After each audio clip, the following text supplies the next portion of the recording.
let's kind of keep going here with pick 60 through 56. Starting off here, I'll say his name because if you're a fan of the channel, you know Tyler struggles with pronunciations, but it's Karan Amegdije, the tackle from Yale. A little bit of a swing tackle, played both sides of the ball.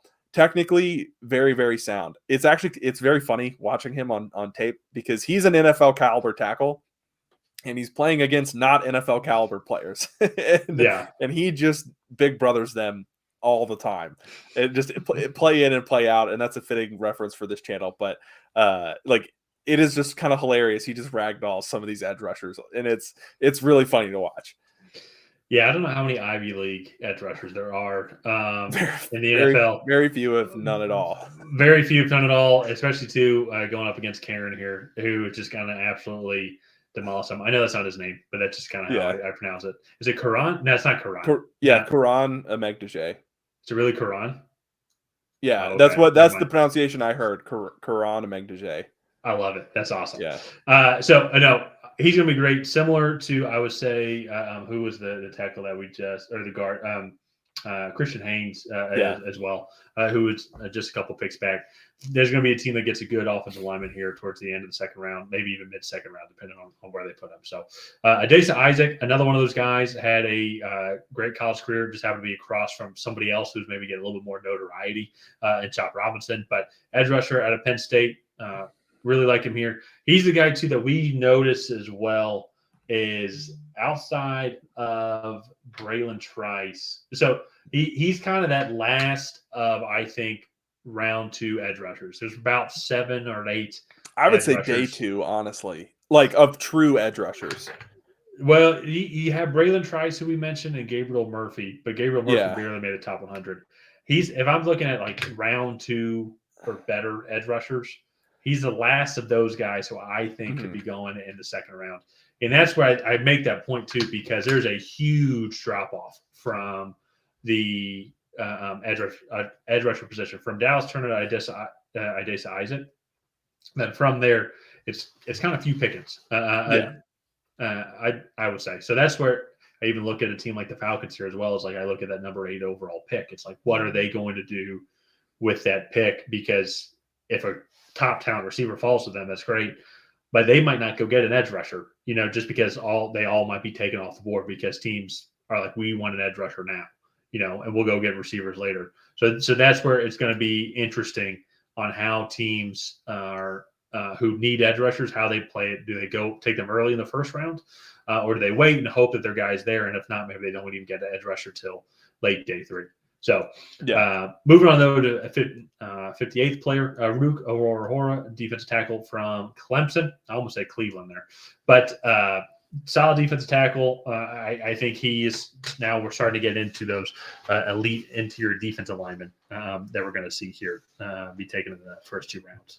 Yeah, he is one of the best interior pass rushers in this class. I really think you look and – what he was able to do at Clemson, they definitely schemed up some pressures for him, but he just beat a lot of really talented offensive linemen. And he brings a lot to the NFL level. He has good physicality. He's good against the run also. So he's not solely a pass rush, like kind of sub-package defensive tackle type. And I really like what he brings to the table here. Mm-hmm. Yeah. Wrap up this set of 5, Jermaine Burton, receiver from Alabama, and defense tackle Chris Jenkins as well. Jermaine Burton, I think, is just going to be a solid receiver. I think him and Brendan Rice, I think, are kind of in that same boat for me, where it's like I think you just know what you're going to get. They're going to be solid. I think they're going to be a great receiver 3 or a good receiver 2 on a team and help take some pressure off of whichever team's receiver 1. And so, Chris, sorry, go ahead. I was going to say, I've heard a little bit about Jermaine Burton, and as a player, I definitely think this is kind of where he falls, like right in the middle of this wide receiver group in the top 100. I will say I've heard some concerns about his personality and how he fits into a locker room. So that we'll see like where he actually falls. On tape, he looks really solid. And he just, again, doesn't wow you with any of his traits, but he just does a lot of things really well. And then Chris Jenkins, going to be a little bit more of a run stuffing defensive tackle, but still has the athleticism to get after the passer in passing situations. And so I like what he brings to the table. And if you need just a stout defensive lineman, he's at the top of the list in this year's class. Absolutely. No, I agree with that. So let's move on now to 55 through 51 here, starting with Javon Bullard, safety from Georgia. A Georgia defensive guy. It's kind of hard to go against them, I would say. So he had a good career at Georgia. Looking forward to seeing him. I could absolutely see the Eagles taking him. All joking aside, I'd say that they would need it, especially to releasing Kevin Baird and everything. So. Yeah. I think he's just going to be a solid guy. Moving on now to Xavier Worthy. Obviously, he's probably the most popular player from the NFL Combine with his speed and everything. We talked a lot about how much or where we want to put Xavier Worthy. And just because he had all the speed and everything doesn't mean that now all of a sudden he's a top 10 prospect. And so we've seen a lot of guys come in who break speedy records, but then they just it just doesn't translate onto the football field, or they just don't fit well into the system. I could see him going as early as like late first round, but I can also see him then going towards the end of the second round as well. It's going to be curious to see how teams utilize him or see him and how they'd want to utilize the speed. Yeah, and that was one of the things. We're big fans of PFF here, and I was listening to a podcast. They were talking about how you really shouldn't count traits twice, because I think if you look at what the Patriots did with Tyquan Thornton, who was the last receiver to really run in the 4.2s, and he was an early day 3 pick, probably like mid fourth round guy, and then they drafted him in the middle of the second round at pick 50, and that pick just really hasn't worked out for them. And really, the only thing that changed from the end of the season to the draft was just the fact that he ran the 4.28 at the combine, and they counted his speed twice, right? They looked at his tape and then counted his speed. Where if you watch the tape, you see that he's fast, but not quite at Tyreek Hill level. With Xavier Worthy, he is that fast. But I would say the big separator here, he has the twitch and the cuts and the breaks that you want wide receivers to be able to actually separate from guys instead of just straight up running away from them. He has a nasty whip route. I believe it was against Iowa State that he just absolutely toasts a corner on the goal line. And he runs good routes. He has some inconsistencies here and there, especially with catching the ball, which I think would be ironic if he goes to Kansas City. But yeah, and then next up on the board, another wide receiver, Keon Coleman. This guy played college basketball for Tom Izzo at Michigan State. He's going to be the 6'5", 215. Didn't run super great in the 40, but everyone was talking about how he reached 20 miles an hour in the gauntlet drill, which was impressive. But just a really good athlete and super fluid. He doesn't quite have the separation statistics that you would want from a guy being taken this high, but you're hoping you can develop him because he is newer to football and not quite as experienced. Yeah. He's going to be I'm very curious to see where he goes, because I'm not as high on him because he's super athletic, and I think he's just a super raw talent. I think if I'm not as high on him being drafted in the first round, but not that I'm saying that he won't make it in the NFL as a receiver. I'm curious to see who's going to take that chance on him. I think a team like Baltimore would be he's something totally opposite to what they have now, but he does have that speed and just overall freakish athletic capability that would fit that system. But he's tall. He's that deep threat kind of guy compared to unlike some of the other guys like Zay Flowers, so to say, who they drafted last year, who's going to be that he's their number one receiver. He's going to be that shifty kind of do it all type receiver, but he's mainly going to be used underneath. And so very curious to kind of see where he ends up going here. And then we have Jonathan Brooks, number one running back, coming off the board at number 52. If it wasn't for the ACL injury, I think he could potentially even be pushing the first round. I think he would at minimum would be early second round here, and he could still go there to some teams here. I just think he's not like Bijan, but he's kind of in between Bijan and Roschon Johnson, I would say. And I think any team would love to have him here. And with modern medicine now with ACLs, I don't think that's going to affect his draft stock too much. I still think he's probably going to be taken in the middle of the second round. Yeah, and He tore his ACL in Thanksgiving, like around Thanksgiving, right? It was early-ish November. It Yeah. might have been Thanksgiving, but Uh, it was around that time. but I mean, you're looking at a 6 to 8 month recovery, which would kind of put him back right at the beginning of the season. So maybe he starts the season on the pup list and then comes back in late September, early October. So I don't He think might that not would. even be pup list, to be honest. Yeah. And so like I think his talent, if he didn't tear his ACL, he would be back on the field, or he would be up near Yeah. the first round. So Yeah. yeah, if he didn't tear his ACL, he'd be back on the field really quickly. But no, he would be up probably near the first round. So closing out the second 50, I don't know, the first 50 that we're doing, but The it's not top the top 50. 50. Yeah. So Roman Wilson had a fantastic Senior Bowl. 6'1", 190, gonna be just an absolute menace in that Z receiver role.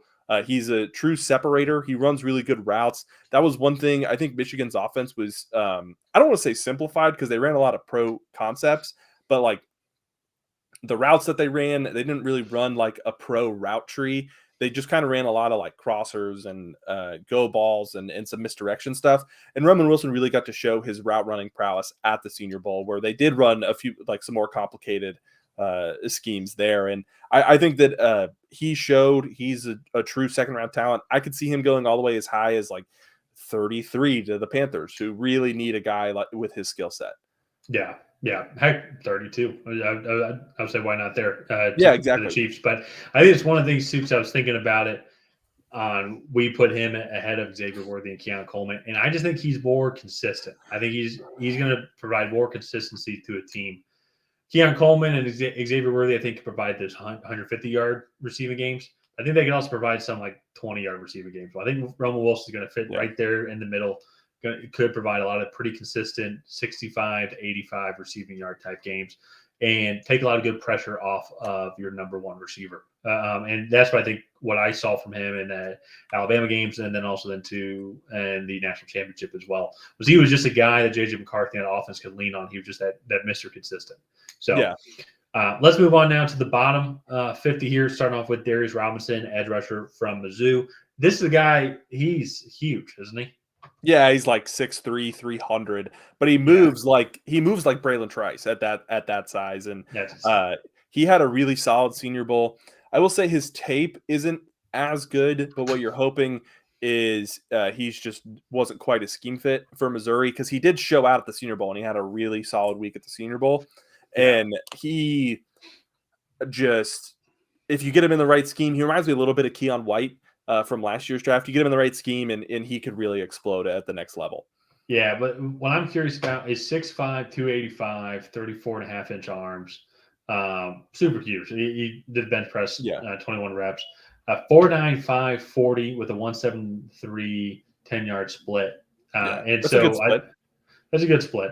And so I think that with that size, I think he's just going to be bull rushing a lot of guys. So Yeah, it'd be something similar, like if you want to put him across from like a TJ Watt, so to say. I'm just throwing out it, names, you know. it, No, and so just I with oh, go ahead. sorry, I think of Lucas Van Ness with the Packers. They run that 3-4 with like the outside linebackers where they have the speedy guy, so they run stunts, and then Lucas Van Ness is now the crasher Yeah, on the guard to create the space. Like that's the role I think he would be really good in. yeah, yeah. I So like it. So yeah, and then next up, Jordan Morgan, the offensive lineman from Arizona, measured in with 32.5-inch arms at the combine, which I know it's going to sound so stupid, but that half an inch apparently means a lot, because there are no starting offensive tackles in the NFL with arms less than 33 inches. And I know what you're saying. Oh, it can't make that big of a difference. Peter Skronsky is one of the best offensive linemen technically that we've probably ever evaluated in last year's class. And even he didn't make it at left tackle, and the Titans kicked him into guard when they were desperate for a left tackle. And so that to me, I think says a lot just about how important that measurement is. And Jordan Morgan is going to probably have to kick into the interior at the next level, and that's why we have him down here at 49. Mm-hmm. Yeah, yeah. It's going to be interesting. It's just funny how it is. It's just how precise it is. It's like every player is going to be different. Every player is going to be evaluated differently. But then there's still those trends. Be like, nope, that's just the cutoff. That's just the cutoff right there. So, wrapping out this set of 5 here: Kamari Lassiter, Devondre Sweat, and then Ricky Pearsall. 3 very unique players, I think, at 3 totally different positions. Kamari Lassiter has been falling down the boards. I would say even if you go back to mock drafts during the season, Kamari Lassiter was probably considered a first-round pick. But I think he has just slowly started to fall off. There just seems to be a separation between him and then like those top 5 corners, I would say, like from the Quinton Mitchells and like the Kool-Aid McKinstry. That being said, though, I still think that you're getting a solid player who, at minimum, you can develop. But so I think he can come in and probably start for a secondary needy team for anybody. So I think there's a lot of good tape on there. There's still some development, obviously, but I think Kamari Lassiter is going to be very good. Devondre Sweat, probably the most unique, I think, prospect in this entire class, I would say. I wanted to have it up here, but he's 366 pounds and ran a 5.2 40, if I'm not mistaken. Yeah. Which I think was just 2.10, 5.27 40, which I think was just 2.10 slower than the fastest of the defensive tackles. I would curl up in a ball and cry if this man was running out, just because of how big he is and how explosive he is.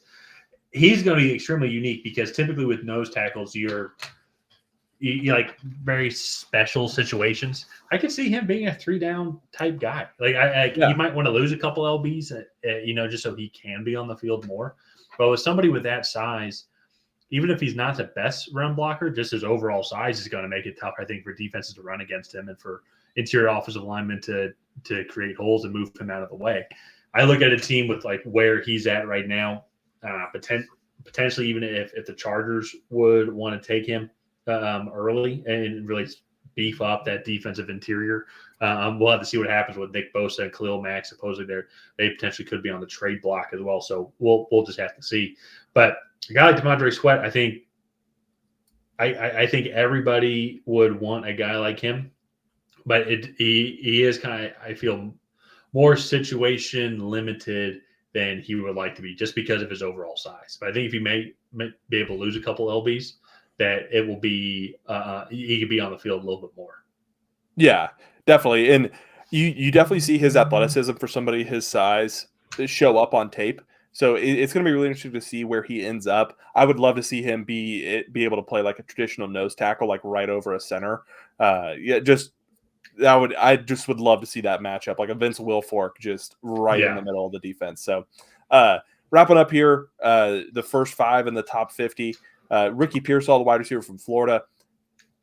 One, he has the best college catch I think I've ever seen. I don't know if you've seen the one over the middle. It's like against like Western Michigan or something, but he just reaches up from the bottom and just snags the ball one-handed.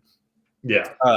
But there's more to his game than just highlight reel catches. He's a fantastic route runner. He has really good speed. I believe he ran a low 4.4s and just really good size of 6'1", 195. Just going to be a problem, I think, at the next level. Going to play in that Z receiver role, most likely. He can win on the outside, but he's going to be moved around the formation a lot.